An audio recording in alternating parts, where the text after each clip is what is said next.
traveler, Paimon. I suppose your story is ready. Yep. How about you? Do you need some more time? No need. I am also ready to tell my story. Paimon calls dibs! Paimon first! Please, go ahead. Okay, here goes. Once upon a time, there was an evil researcher who went into the mountains and did a crazy experiment on whopper flowers to transform their appearance.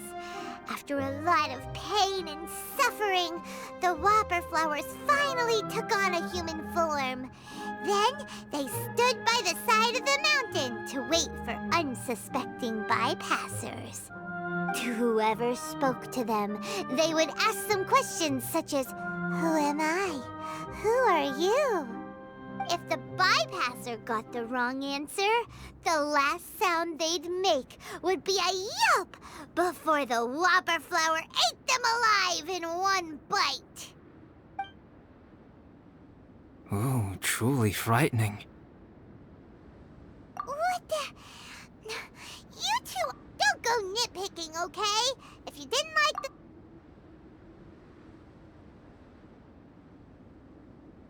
In other words, the whopper flowers would ambush and then completely replace their victims.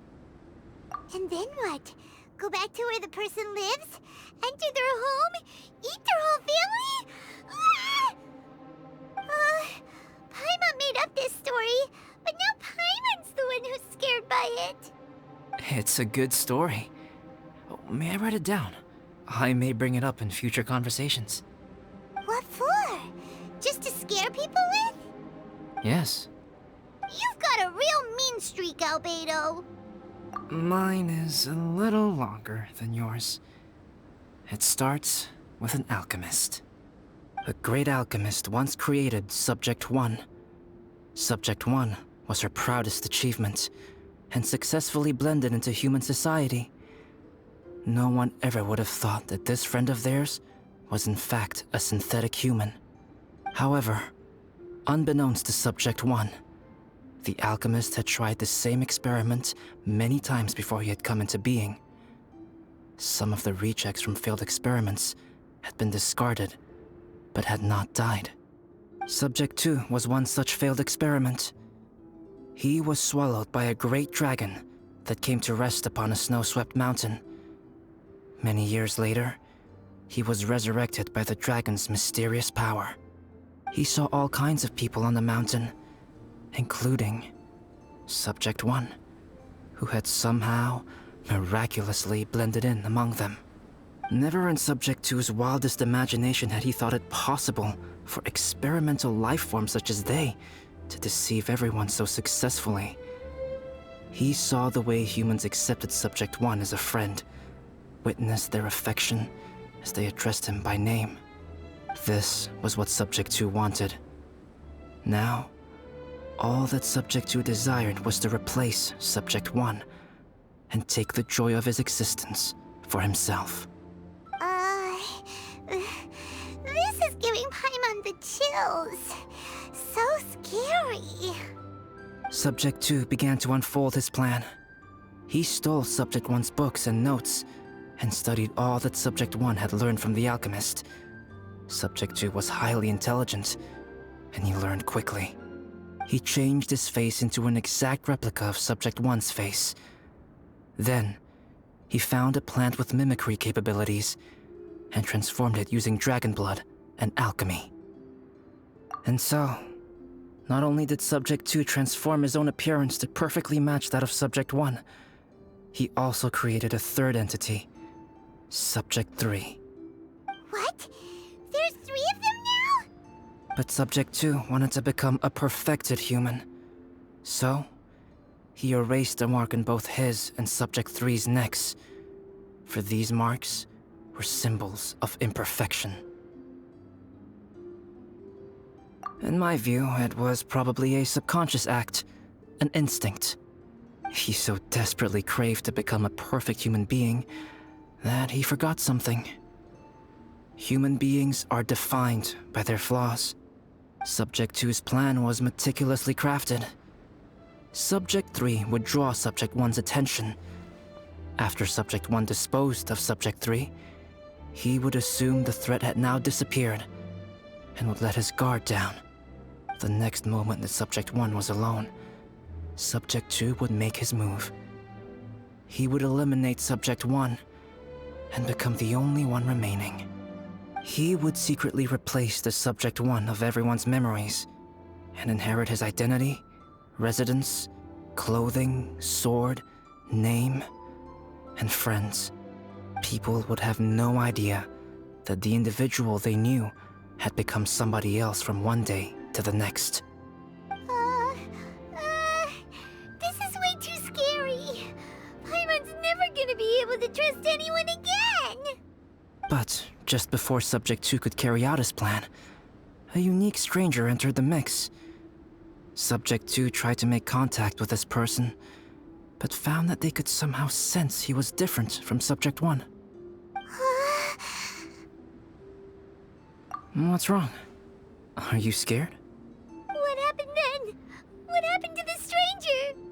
He became a new stage in Subject 2's plan. One more person that Subject 2 had to dispose of. It's as if there were 3 identical roses in a garden. Only one of the 3 was a fine specimen, while the other 2 were defective specimens that bore poisonous thorns. In all the world, only the gardener who tended to them could tell which was the good specimen. People do not like poisonous plants. Only a perfect rose can fetch a high price. If the inferior specimens wanted to conceal the fact of their worthlessness, they would have to take the gardener out of the picture, using their poisonous thorns. This is exactly what Subject 2 was thinking. So, he hid in the shadows and waited patiently. Maybe soon, he would get his chance to become truly human.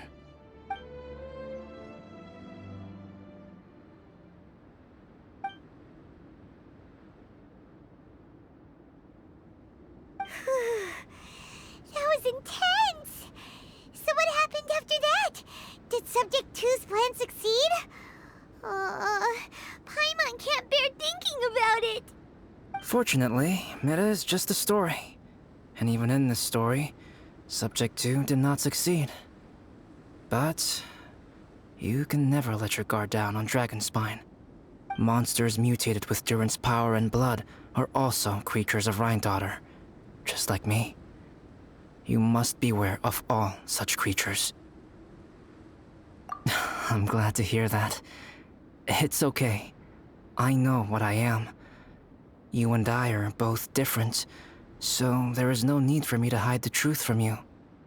The only thing is that sometimes, when I think about how mighty the power of alchemy is, I feel so small.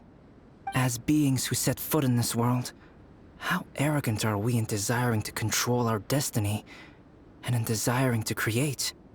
Is creation an arrogant act, traveler? If not, why do we call the ones that created us and control us gods? If it is, then what qualifies us to call ourselves creators?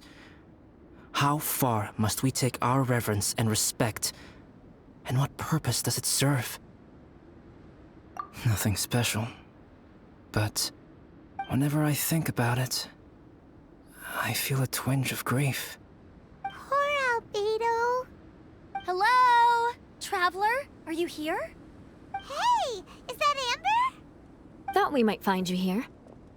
We're here to deliver a message from Cyrus. There's gonna be a big event down at the base camp, and they want you there too, Traveler. Winter camp is nearing its end. Apparently, even provisional instructors are required to attend. Looks like we need to go, Albedo. Bye for now. Then I won't keep you. I have some things to attend to here, so forgive me for not seeing you down. Don't worry about it. There have been no issues getting up and down the mountain recently. Is everyone ready? Let's not keep them waiting.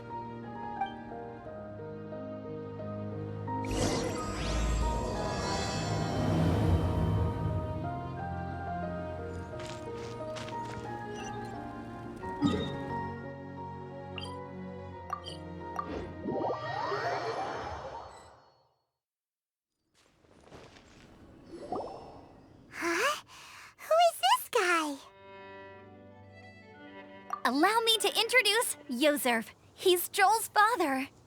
Dad, this is that traveler I was telling you about. The traveler's helped me out loads in the past, and this time we even built a snowman together. Joel has told me everything about you. I can't thank you enough. Wow! This is amazing! Wait a second. Why is Cyrus discreetly wiping tears away? And what is Pallid doing here? Pallid is the hero of the hour this time. Go on, Pallid. Tell us what happened in your own words. Okay. The weather was fine on that fateful day, and I had a feeling that Lady Luck was smiling down on me. So I trusted my gut and set off to explore somewhere new, somewhere dangerous. Because where there is great danger, there is also great treasure. Why does this sound so hard to believe?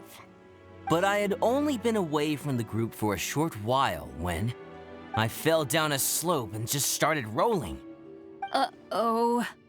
Did my bad luck rub off on him when we ran into each other on the mountain? The place I fell to was somewhere I didn't recognize, and I'd sustained a few injuries. I remember thinking to myself, this is the worst luck I've ever had in my whole life. Then I met Yozerv.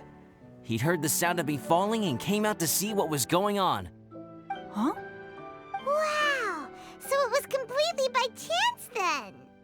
I thought he must have been someone from the Adventurers Guild here for the event, but after a few words of conversation, it was clear that he was having memory problems. He didn't even know his own name.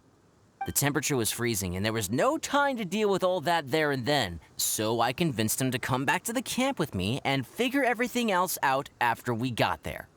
We got back to the camp, ran into Joel, and the moment he saw him, he froze for a second with this completely stunned expression on his face, and then he started crying out, "Dad! Dad!" That's when Yozerv suddenly started to remember. My memory has still not fully recovered, but Joel and his mother, they are the only ones that I will not, no, that I cannot forget. Daddy. Daddy's right here, Joel. Daddy's right here. Yozerf, don't you remember anything else at all? The poor princess, feeding the foxes? I'm sorry. I have no recollection. Maybe it's because of the head trauma. I'm not sure. I woke up and found myself covered in blood. My things were gone, and there was nothing to indicate who I was or how I got there. I crawled into a cave and settled in for a slow recovery. After my legs and feet were a little better, my hunting skills were what kept me alive. Dad, I was so worried about you. I'm all right now, Joel. Oh, don't cry. Daddy's not going anywhere. I'm here to stay.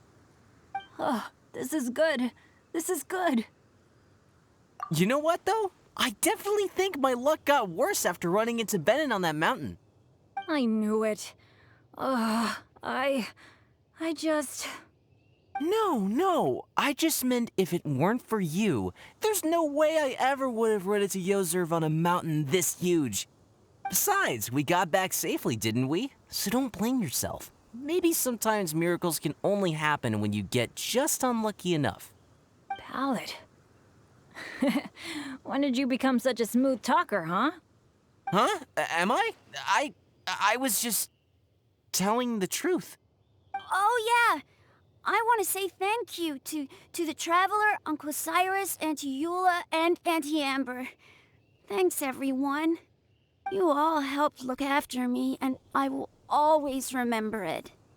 But I guess I can't take the snowman with me, or it'll melt once it leaves Dragonspine. It's such a shame. Oh, I can help with that. One moment. Huh? Eula? Here, take this. It's powdered rime. Just add it to your snowman, and it will never melt. Wow! Really? Oh, this is awesome! You're the best, Auntie Eula! Dad, I have an unmeltable snowman now! How cool is that? How can I ever repay you all? Thank you all. Thank you from the bottom of my heart. Dad, I want to go move the snowman. Can we do it now, please? Okay, I'll be leaving with Joel now. I'm sure I'll see you all another day. Very well, very well.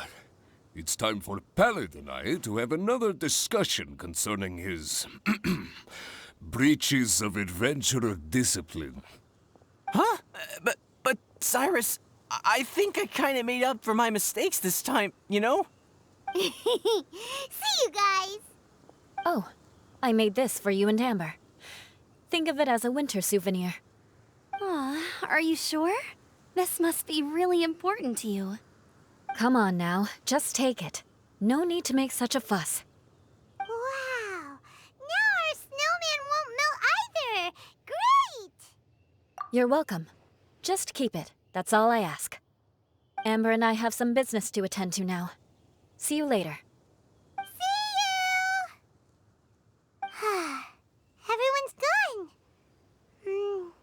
Seems like they've all got their own stuff to do now. Oh! You know what? We've been on Dragonspine all this time, and somehow Paimon still forgot to ask Albedo about how to make a fruit juicifier machine that could keep the juice fresh. Maybe we should try Timaeus again. He does seem pretty eager to please after all.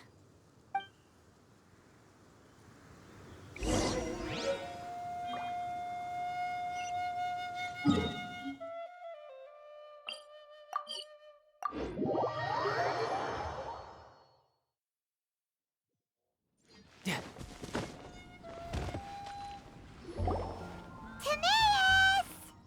Traveler and Paimon, what can I do for you? Wait a minute. You've got that mischievous look on your face. Oh, you're not still thinking about that ridiculous juicer thing, are you? Timaeus, will you help us? Well, if the Traveler isn't really interested, then, yeah, maybe I'll give this one a pass. It's just the weirdest request ever. No, but Paimon's Sunsettias are gonna go to waste without it. And the time it would take me to research something like that, I could probably pick those Sunsettias again 10 times over. New research project, Timaeus? We meet again. Oh, Albedo, thank goodness. So the situation is, Paimon wants a machine that can turn fruit into juice and keep the juice fresh. I mean, surely it's... Majorly important, that's what it is. If you can manage to invent this, we'll never have to worry about fruit going bad ever again. That's impossible.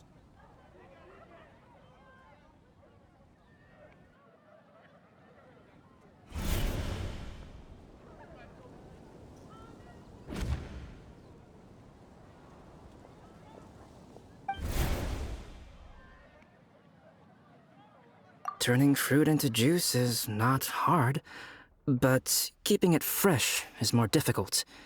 But if you simply want to keep the fruit from rotting, there are many ways to achieve this. Right, Traveler?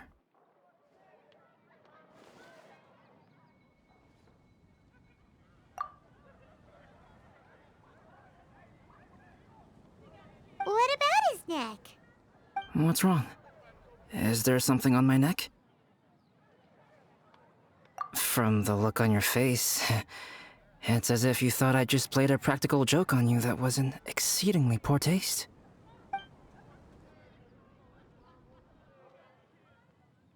Albedo, you were saying, how do you stop fruit from going bad? Well, one way would be to bury your fruit on Dragonspine, where the snow never melts all year round. But then Paimon won't be able to eat them! You could always live on Dragonspine. No, too cold for Paimon. Or you can give the fruit to me, and I would take it to Dragonspine for you. But since you don't like the cold, you'd have to send someone else to pick them up when you want them. This is where you come in, Traveler. Suddenly sounds a lot more feasible with other people doing all the work. Okay then, shall we go with that idea? Fruit buried on Dragonspine will stay fresh for much longer. However, it is also possible that the fruit will sprout and grow into fruit trees. Who knows? Maybe the next time you visit, it will have grown into an orchard. You can water the trees, add fertilizer, and when they finally bear fruit, you will have some fresh sunsettias.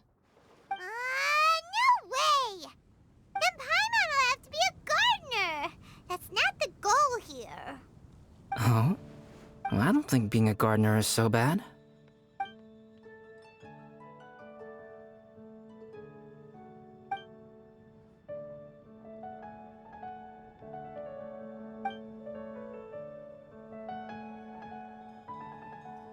Albedo! Stop trying to get your hands on Paimon's super sweet Sinzedias! It bothers you, does it? Of course it bothers Paimon! They are the rarest, super-duper sweetest Sinzedias ever! And they're not for you! Okay, but they're just Sunsettias. I think you're only so attached to them because you don't have much fruit of this quality in your possession. When someone's pockets are full and their spirit is fulfilled, they don't easily fall prey to this kind of yearning.